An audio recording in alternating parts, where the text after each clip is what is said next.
Okay, I want you to try something. Just for a moment. Close your eyes. Unless you're driving, of course, then please keep them on the road, but just let your mind drift a bit. I want you to picture the person you trust most in the entire world. Could be your partner, best friend, maybe a sibling. Really see them in your mind's eye. Now, ask yourself what seems like a simple question, but it's actually incredibly hard. Why them? I mean, if you had to write down a logical, bulletproof list of reasons why you chose this one person out of billions, Right. could you even do it? It's funny you ask that because most people, when you really put them on the spot like that, they struggle. They stumble over their words. Yeah. They might throw out a few adjectives, oh, they're funny or they're so reliable. But if you keep pushing, they almost always land on the same almost mystical explanation. Which is, I don't know, something just clicked. Something just drew me in. yeah, that click. We treat it like it's some kind of magic or fate. But what if I told you that something isn't magic at all? What if that feeling, that connection, is actually the result of this highly complex, invisible autopilot system that's been steering your life since you were born? It's a slightly unsettling thought, isn't it? Yeah, We like to walk around feeling like we're the captains of our own ships. totally. Making conscious choices. Right, about who we love, what we believe, how we act.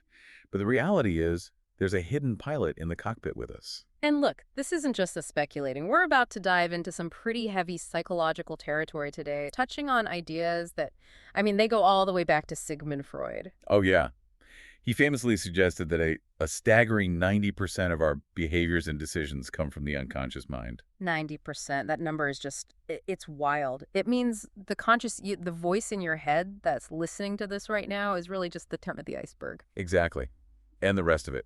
That massive submerged chunk of ice below the surface. That's the machinery we want to explore today. So that's the mission. We're going to try and make the unconscious conscious. We want to uncover those hidden patterns, those, invisible strings that pull us through our daily lives. From how you stand at a party to who you trust with your deepest secrets, it's all connected. Okay, so let's pop the hood and look at the engine. Yeah. I think the best place to start is with that physical feeling of connection we were just talking about. You know the feeling. You're in a conversation, and it's just flowing. It feels like you're dancing together without even knowing the steps. You walk away thinking, wow, I really felt in sync with them. It's a wonderful feeling. Yeah. But biologically, there's something very specific happening that moment. While you're consciously talking about, the weather or whatever, Right. your brain is running a background program called the chameleon effect. I love that term. It just paints such a perfect picture. We're blending in. It's quite literal. When we like someone or we want to empathize, we unconsciously start to mirror their physical behavior. As if they lean in. You lean in. If they cross their legs, 30 seconds later, you'll find you've crossed yours. If their voice drops to a whisper, yours does too. And the craziest part is you don't even realize you're doing it. In fact, if you stop and think about it, it feels fake. Exactly. Because it's driven by what are called mirror neurons in the brain. These are specialized cells that fire to help us synchronize emotionally and physically with another person. It is the brain's shorthand for I get you. A biological handshake. It's a biological handshake that says, I'm like you, and because I'm like you, I'm safe. So it's basically a survival mechanism for belonging to the group. It is. But what about the flip side? Because we've all had the opposite experience. You meet someone and the vibe is just off. You feel stiff. That is the chameleon effect in reverse, or really the suppression of it. When your unconscious mind detects a threat, or even just a lack of compatibility, it tells your body to do the opposite of mirroring. So you cross your arms. You cross your arms, to protect your torso. You might angle your body away toward the exit. You avoid eye contact. I do the body angle thing all the time. If I want to get out of conversation, my feet are pointing at the door way before I actually say goodbye. Yeah, and that's an honest signal. Words can lie. You can smile and say, it was so nice to meet you. But if your body is closed off, your hidden pilot is shouting the truth. So if you're ever on a date and you're not sure how it's going, Stop listening to the words for a second. Look at the dance. Are they mirroring you? Are you mirroring them? that's a powerful tool, but it implies we have to be in the room for a little while. But there's another layer to this hidden pilot that operates, way faster. Or much faster. I'm talking about how quickly we judge people before a single word is spoken. This is one of the most confronting parts of the research for a lot of people. We like to think we're rational judges of character, Of course. that we weigh the evidence. But there's this incredible study out of Princeton University that just completely blew that idea apart. This is the one with the faces, right, where they mess with the timing. That's the one. So researchers showed participants photos of strangers' faces, and they had to rate them on things like trustworthiness, competence, likability. Okay. But here's the catch. They changed how long people saw the faces. Some saw them for a full second, others half a second, and some for just 100 milliseconds. Which is literally the blink of an eye. You can barely even register what you saw. Barely. Now, logic would say that the people who had a full second, 10 times more information, would make more nuanced judgments than the people who just saw a flash. Yeah, you'd think so. More time, better decision. But that is not what happened. The results were the same. Identical. The impression someone formed in 100 milliseconds was the same as the one formed after having unlimited time to look. Wow. Honestly, that feels incredibly unfair. It means before I've even opened my mouth, you've already decided if I'm trustworthy. Essentially, yes. And we do it to everyone else, too. It feels unfair now. But you have to think about it from an evolutionary standpoint. For our ancestors, that 0.1-second decision was life or death. Right. Is that a friend or a foe coming over the hill? You don't have time for a long chat. Exactly. Friend or foe. Safe or threat. The brain needed a shortcut, a high-speed heuristic to keep you alive. The problem is, we're still using that same software in job interviews and on first dates. So it explains why things like dressing for the job actually matter. You're hacking that 0.1-second bias. You are. But it also means we're constantly judging people based on prehistoric code that might be totally wrong for the modern world. Yeah. It creates a massive barrier to connection. So are we just stuck with it? Can you turn it off? You can't turn it off, it's too fast. But you can question it. The antidote is a mental pause. When you feel yourself having that immediate negative reaction to someone, Just stop. you have to manually override the system. You have to say, wait, that's my lizard brain talking. Let me give this person the benefit of the doubt. It's like putting a little speed bump in your own mind.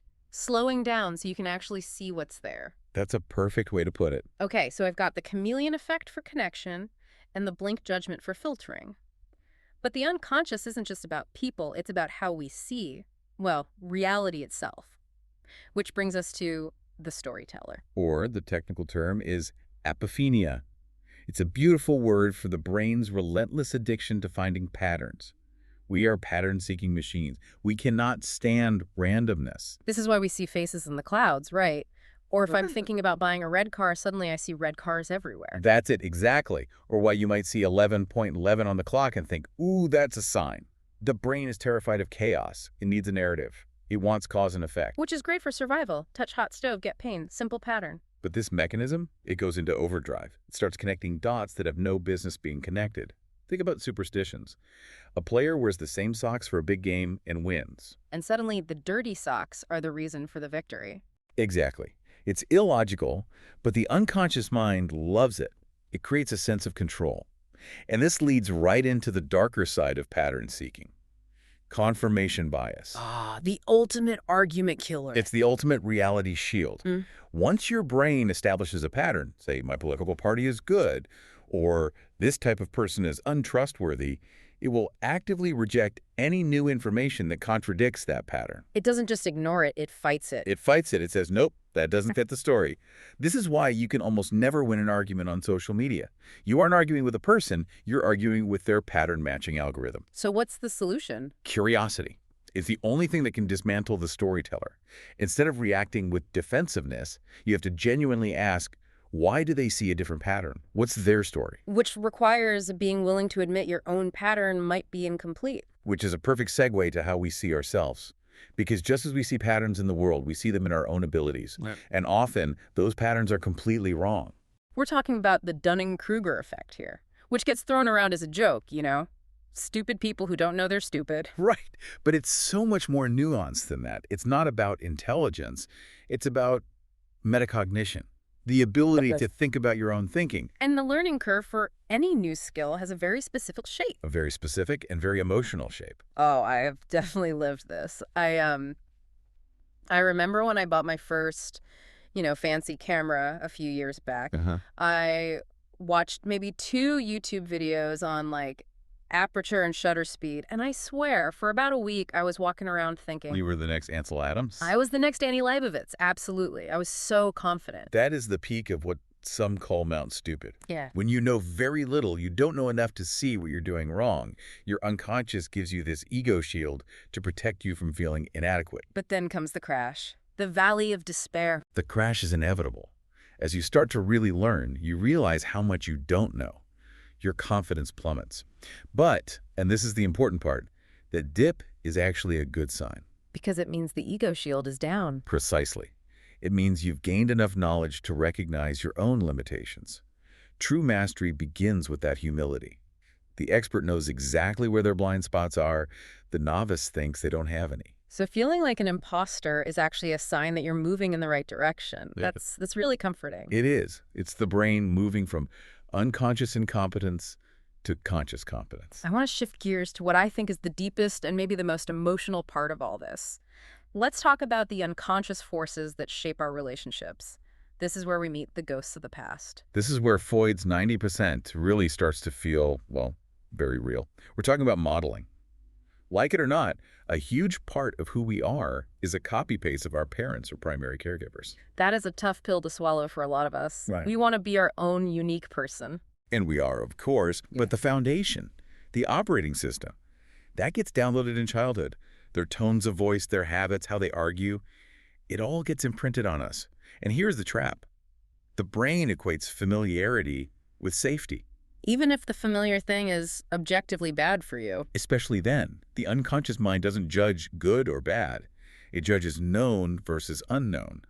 So if you grew up in a chaotic home where love was loud and dramatic, your unconscious mind labels chaos as home. This explains so much. I have friends who just seem to be stuck in a loop, dating the same kind of person who treats them poorly, and then when they finally meet someone nice and stable, They get bored. they say there's no spark, they say it feels boring. That word boring is so tragic in this context. Boring is just the unconscious mind's word for unfamiliar. Peace feels wrong to a nervous system that's been wired for war. So that spark people are looking for, that butterfly feeling, Yeah, that might just be anxiety. often, yes. It's the nervous system recognizing a familiar dysfunction and mistaking it for chemistry. That is heavy. So how do you overwrite code that deep? You can't just think your way out of a feeling like that. You can't. You have to experience your way out. You have to establish new baselines. You have to expose your unconscious mind to a different way of being. So you have to actually stick with the boring situations. You have to sit in the peace until it stops feeling scary. Befriend the stable family. Date the kind person. Let your brain see over and over that safety is actually safe. You need to feel the contrast to realize the old way wasn't the only way. It's like recalibrating a compass. You're teaching the hidden pilot where north actually is. Exactly. You're manually updating the map. And this leads us perfectly to the final piece of the puzzle. We've talked about the past, but what about the present? Because if we're constantly mirroring and modeling, then the people we surround ourselves with today have to be just immensely important. Which brings us to social identity theory. You've probably heard that saying, you are the average of the 5 people you spend the most time with. I have, yeah. It's a classic. But does psychology actually back that up? Entirely. Social identity theory shows that we unconsciously mirror the groups we belong to. We adopt their humor, their values, their vocabulary. We want to belong, so we trim away the parts of ourselves that don't fit the tribe. So if I hang out with 5 cynics, You're probably going to become the 6th cynic. Your mirror neurons will be working overtime to sync up with their negativity. Your inner chameleon will turn gray to match their gray. but the reverse is true too. Absolutely. If you surround yourself with people who are curious, kind, emotionally regulated, your unconscious will strive to match that frequency. This brings everything full circle, doesn't it? We started by saying we have this hidden pilot steering the ship, and we've learned it's reactive, it mirrors, it judges, it follows old maps. But this is where we get to finally grab the wheel. That's the synthesis. You can't control every single neuron. You can't stop that 0.1 second judgment, but you can choose your environment. You can choose who you let into your cockpit. You're hiring a new co-pilot. In a way, yes. You're giving the hidden pilot a whole new set of instructions. So let's just wrap this all together. We've covered a lot of ground today. We have. We started with mirroring, the chameleon effect that says, I belong. We looked at the terrifying speed of our judgment. We saw how our storyteller brain invents patterns. We looked at the ego shield protecting us from feeling inadequate, the ghosts of the past that make us seek familiar chaos, and then the power of the people we choose today. And the goal of all this isn't to make you paranoid about your own brain. The goal is to become the observer. The observer, I like that. What does that look like in practice? It's catching your own reflection in the mirror. It's feeling that urge to cross your arms and asking, wait, why am I closing myself off right now? It's hearing yourself make a snap judgment and pausing to say, let me look again. It's about taking the autopilot off, even for just a few seconds at a time. Exactly. Awareness is the only light switch we have in that big, dark room. Once you see the strings, they have just a little less power over you. I want to leave everyone with a final thought to chew on. We said 90% of your life is steered by this unconscious pilot, your past, your biology, your friends. And that can feel, well, it can feel a little daunting. But that's where the opportunity is. Right, because here's the question. If 90% of your journey so far has been on autopilot, what happens when you finally decide to grab the wheel? What destination have you been avoiding because the pilot was scared to go there? What version of yourself is waiting for you to simply wake up and steer? That's the question. The machinery is powerful, but that awareness, that's where the freedom is. Thank you for taking this deep dive into the machinery of the mind with us. In the coming days, try to watch your own hidden pilot at work. You might be surprised where it's trying to take you. Until next time. We'll catch you on the next deep dive.